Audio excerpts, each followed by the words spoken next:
Hello प्यारे student, स्वागत है आपका एक और नए वीडियो के साथ। तो आज की इस वीडियो में हम सीखेंगे प्रतिशत निकालना, यानी प्रतिशत कैसे निकाला जाता है वो हम इस वीडियो में बहुत ही आसान तरीके से सीखने वाले हैं। तो बने रहें वीडियो के लास्ट तक, जिससे आपका हर कॉन्सेप्ट क्लियर हो जाए। तो चलिए शुरू करते हैं। तो सवाल हल करने से पहले हम ये समझ लेते हैं कि प्रतिशत का मतलब क्या होता है। तो आइए हम समझते हैं कि प्रतिशत का मतलब होता क्या है।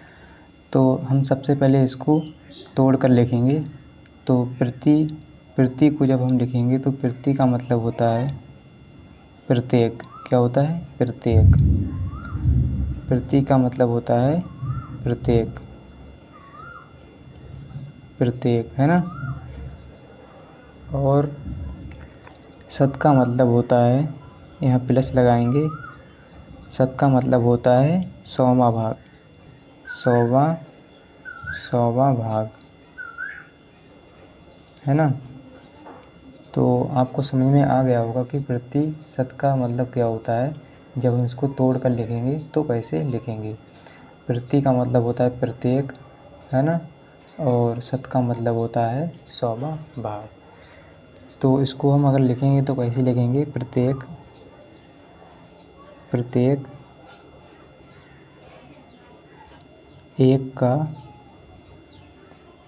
100वां भाग, 100वां भाग, प्रत्येक एक का 100वां भाग। मान लीजिए कोई भी चीज़ है तो उसका प्रति एक का, यानी प्रत्येक एक का 100वां भाग होगा, उसी को हम प्रतिशत कहते हैं।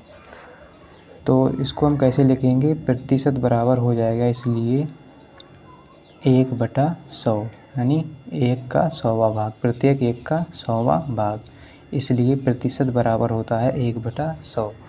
तो जब भी हम प्रतिशत को हटाते हैं तो उसके जगह पर क्या आ जाता है? 1/100, है ना। तो चलिए अब हम सवाल की सहायता से इसको समझते हैं। सवाल ले लेते हैं एक। तो मान लीजिए एक सवाल हमने लिया है, क्वेश्चन 850 का 10% हमें निकालना है। 850 का 10% कितना होगा? मान लीजिए ये सवाल है, कितना होगा। तो हम क्या करेंगे, इसको सॉल्व करेंगे, है ना। तो का मतलब क्या होता है आपको नहीं अगर पता है तो का मतलब होता है गुणा। क्या होता है? गुणा, है ना। वैसे का को हम अंग्रेजी में क्या कहते हैं? ऑफ। क्या कहते हैं? ऑफ। ये आपने बोर्ड माउस में पढ़ा होगा, जो बोर्ड माउस का रूल होता है उसमें आपने पढ़ा होगा कि ऑफ का मतलब क्या होता है? गुणा, है ना। अंग्रेजी में इसको क्या कहते हैं? ऑफ। का को क्या कहते हैं? ऑफ। तो चलिए इसको सवाल को हल करते हैं हम। तो यहाँ पर लिखेंगे 850। तो यहाँ पर हो गया 850 और का की जगह पर आएगा गुणा, है ना। क्या आएगा? गुणा का चिन्ह। तो का की जगह क्या आएगा? गुणा का चिन्ह, है ना। का मतलब होता है गुणा। और 10 यहाँ पर है 10%। जब हम परसेंट को क्या करेंगे? हटाएंगे, यानी प्रतिशत को हटाएंगे तो बटे में कितना आ जाएगा? 100, है ना।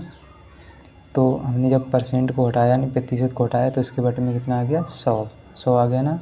वैसे आप 1/100 भी लिख सकते हैं गुणा में। तो जब हम 1 का गुणा 10 से करेंगे तो इतना ही आएगा, है ना, बटे में 100 ही आएगा, ऊपर 10 ही रहेगा। तो अब हम क्या करेंगे? एक जीरो से ये जीरो कैंसिल, ये जीरो से ये जीरो कैंसिल, यहाँ पर कितना आ जाएगा? केवल 85। कितना आ गया? 85। तो यही हमारा आंसर आ गया, है ना।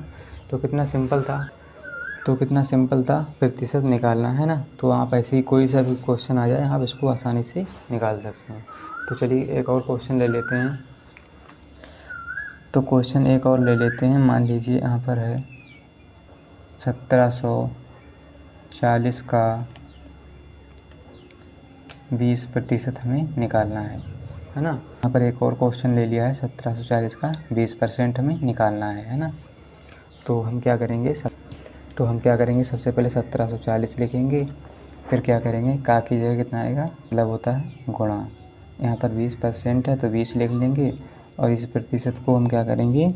हटाएंगे तो बटे में 100 आ जाएगा।